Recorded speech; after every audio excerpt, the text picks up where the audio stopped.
Hello, welcome to another edition of the Pace Report. I'm Brian Pace, reporting live here at the House of Swing, Jazz and Lincoln Center, here in the heart of Columbus Circle here in New York City.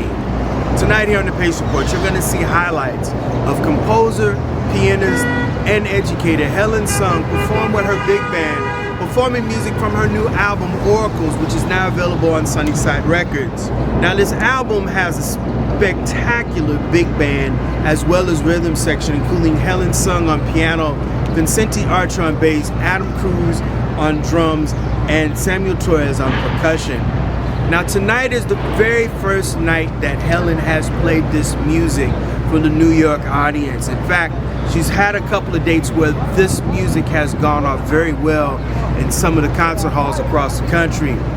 The compositions for Oracles were written for the artists she studied with in the inaugural class of the Thelonious Institute of Jazz Performance.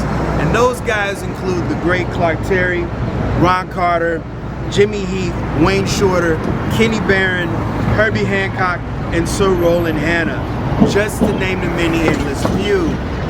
Now tonight, you're also going to be blessed to see a very special duet performance along with the big band with a.k.a. jazz master, bassist Ron Carter.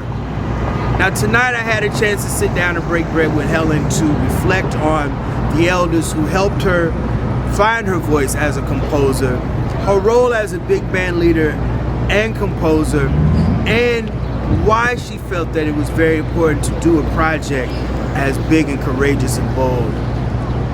So sit back, relax, and enjoy highlights of the Helen Sung Big Band performing music from her brand new album Oracles, here on the Pace Report, live at Dizzy's, here on the Pace Report.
It's been a very long time since we sat down, and I'm glad it's been this long because this new music is incredible.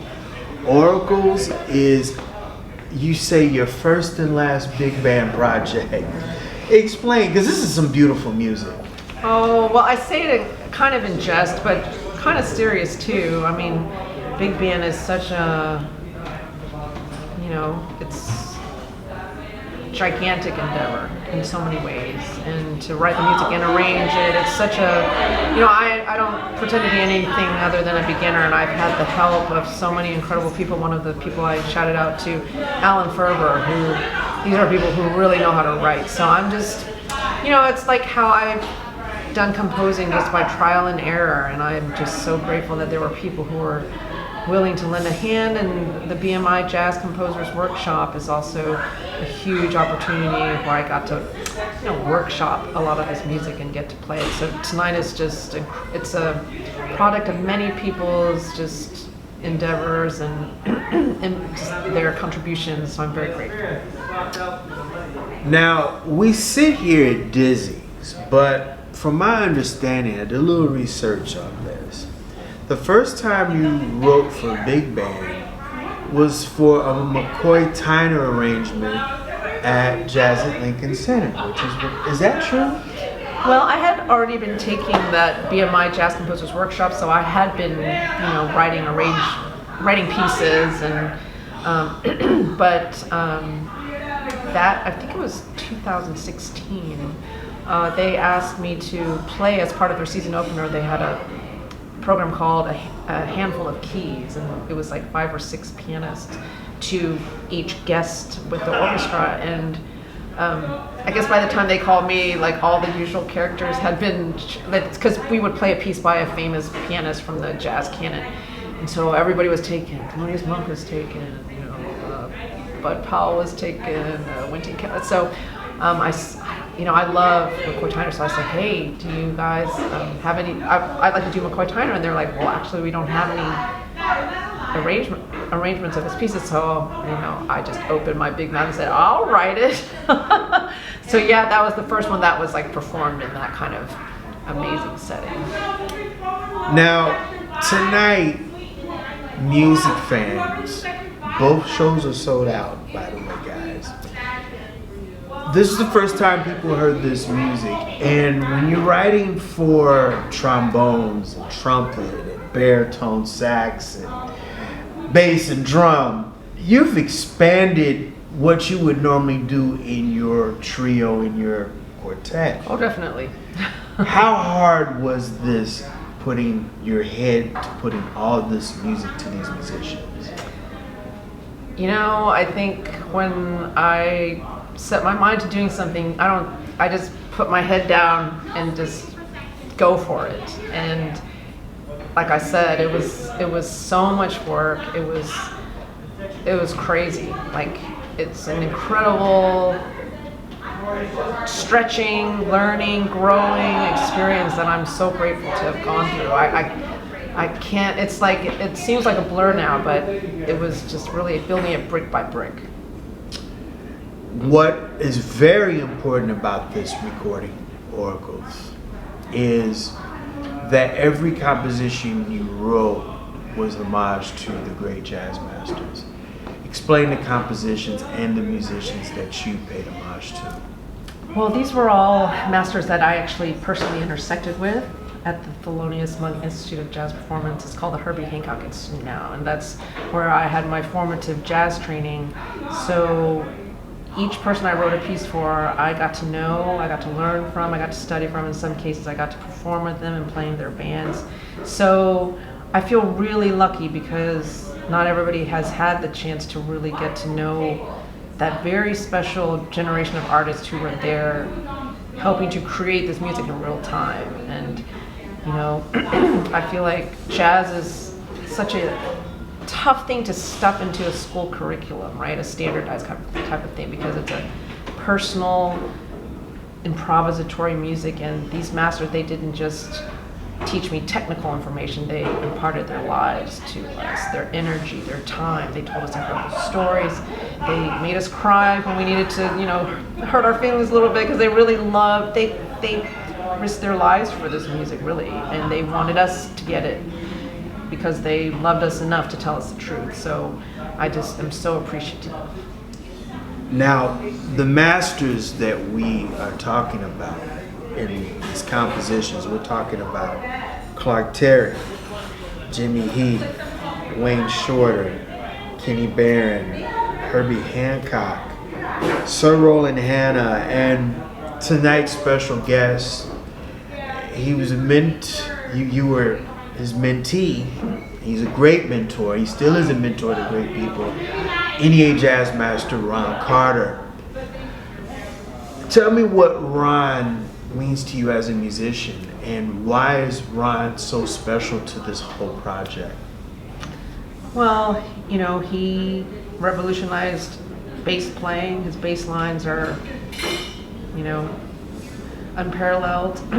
His sense of harmony, the way he and his compadres, that second great quintet of Miles, the way they just revolutionized also just how you play a song.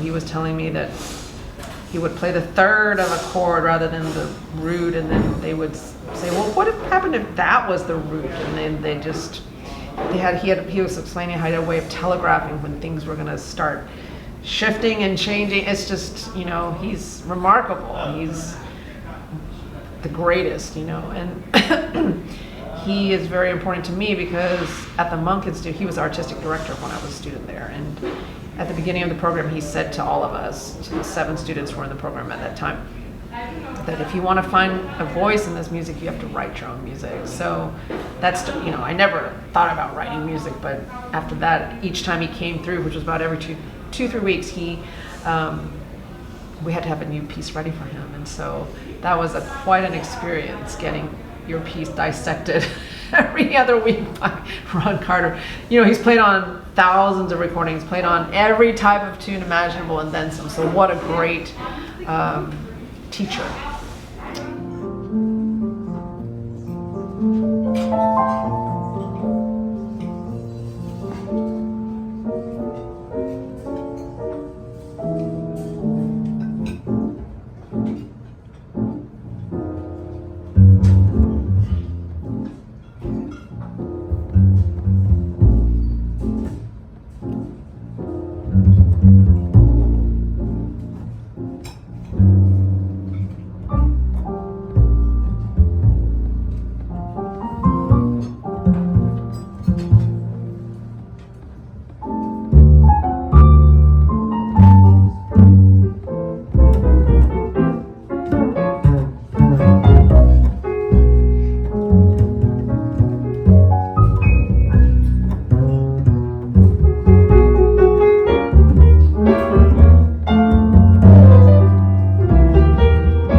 Helen, the beautiful thing about tonight is when people listen to this record, these musicians, you have John Ellis, you have some very important musicians who are on the New York jazz scene. Tell everybody about the musicians that you chose for this album. Well, I've been in New York over 20 years now, and I've met a lot of people, and really this band are just people that I love. I love their playing.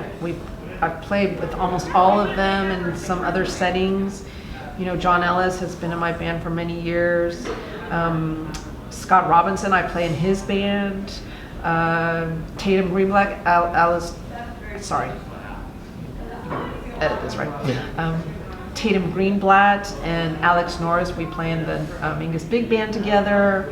The trombones, they're probably the ones I know the least, but they're my favorite. They're so awesome. You have a lot of trombones on. Nobody should make trombone jokes anymore. And then, you know, as part of my vision of this program where, you know, as I don't remember which set I said it in, but I feel like, you know, the more I teach, it's like I really want students to remember this generation, these masters. And part of, you know, putting together a band, it's important to me to include people who are the future, right? Like the drummer tonight, Isaiah Bravo, and the bassist, Marty Jaffe, and the young trumpeter, Nathaniel Williford, who I met in different educational settings before tonight. And just, so the past, the present, and the future are all converging here, and it's such a beautiful, I'm so lucky they were available, because they're all in demand and all very busy, so I'm blessed. This music was written during COVID, right? It got started during COVID, but it was written up until a few days before the recording session. Wow. Wow. Yeah, so. How hard is it for you to write and compose?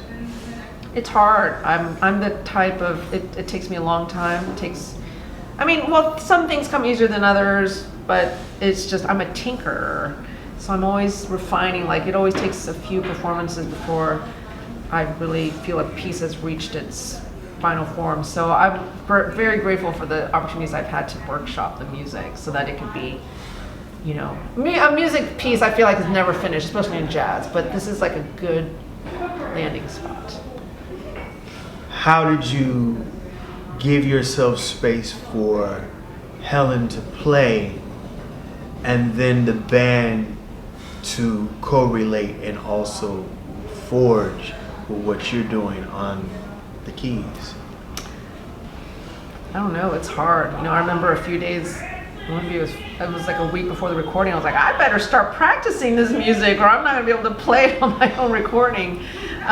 You know, I just did a gig in Texas, three-day tour. I put together a big band. I brought John and Andrew with me, and Quincy Davis, a great drummer who used to be on the New York scene, and then most of the other cats were all cats in Texas. So that was a great way to get ready for this gig. They killed it in Texas, by the way, but just the more chances you have to play, the better. Name me some jazz, piano, big band records that you enjoy listening to. What do you mean by jazz, piano, big band? Well, Oscar Peterson recorded a great trio/big band arranged by Ernie Wilkins. Oh, he did? I've got to check that out. I don't know about that. Oops. Blues for Scotia. Blues for Scotia. It's a beautiful record. Oscar Peterson recorded some great trio records accompanied by big bands. Nelson Riddle, I think, there's a couple of them did.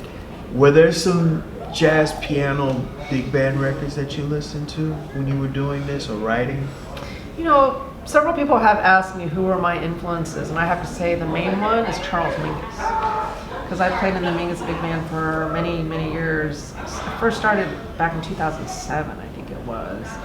So, of course, I know Ellington. I've played so much Ellington and am familiar, of course, with Thad Jones, Mel Lewis, Count Basie, Toshiko Akiyoshi, Maria Schneider, Darcy James Argue. But I would say my main influence is Mingus.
teaching is a big part of your life now. The band stage is part of the lesson as well. What are you imparting to the next generation of musicians? One, who want to play this music and study this music, but also the writing part of this. Well, I tell them what Mr. Maestro Carter told me. Write your own music, play your own music.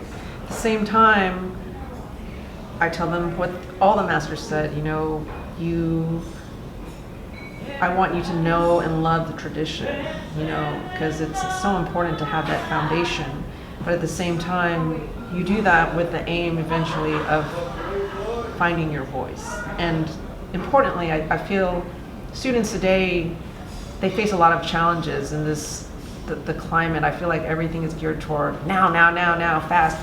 And I said, art that lasts takes time, and everybody's timeline and development and growth, it's different. So I encourage them, don't let anyone push you or make you feel like you need to be on a certain timeline. You have to really, you know, because finding your voice, it's not a quick 3 points, do this and blah blah blah, you're there. You know, it's a arduous, incredible journey, and everybody's journey is going to be a little bit different. So I say find your community of people and just do it. Play, write, and don't give up. The Wayne Shorter composition is so beautiful. Oh, thank you. I miss Mr. Shorter. He was very important to that great quintet with Miles. He wrote, his songbook was very important to what made that group very, very special. Wayne had some input in your life. Tell everybody what Wayne did for you as a musician.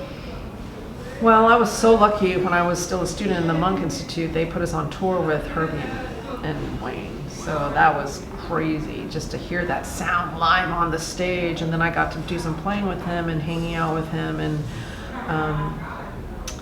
I'm just most impacted just by his playfulness, his curiosity, just always just being open. I remember Maestro Carter saying, Wayne, when he plays on the stage, he really lets the rhythm section embrace him. He just plays in the embrace of it. And I experienced that on the stage playing with him. Like, wow, I learned so much, you know, like there's just some things I always tell people you have to play, my students, you know, because there are things you won't be able to learn in the practice room. You learn it on the bandstand. So Wayne's beautiful music, his sound, it just breaks my heart and puts it back together at the same time. You close with Horace Silver's piece, and I was with a vocalist, Perez, during the second set, and I was thinking, who was the first person that recorded that? And I want to say it was Andy Bay. Really? Because it was on that was the first of the 3 records that he did, and I think Andy Bay was the one that recorded the vocal. First vocal version. Yeah, first vocal version of that. And why is that song so important, and why did you close the album out with that? Well, our world is in a lot of turmoil right now. It's been that way for a long time, and I really believe in the power of the arts to heal and to connect and to disarm hostilities and to just preserve our humanity. And I feel like Horace Silver was somebody, his music was so, it was so generous, big-hearted, full of just the blues and soulfulness and funkiness, and then he would write the most heartbreakingly beautiful melodies too. And I really like that word, peace. We need that. We need more of that in our lives. We need it in our world. So I just wanted to, I feel like that's, something about Mingus. I admire so much about him. He really spoke to his time, through his compositions, and he was a very, very vocal and engaged musician, and that I find that also very inspiring. So I'm finding my own way to do it, and this is one part of that. That'll do it again for another edition of the Pace Report, reporting live here at the House of Swing, Jazz and Lincoln Center, here in the heart of Columbus Circle, here in New York City. Guys, make sure you support Helen Sung's big band album, Oracles, which is now available on Sunnyside Records.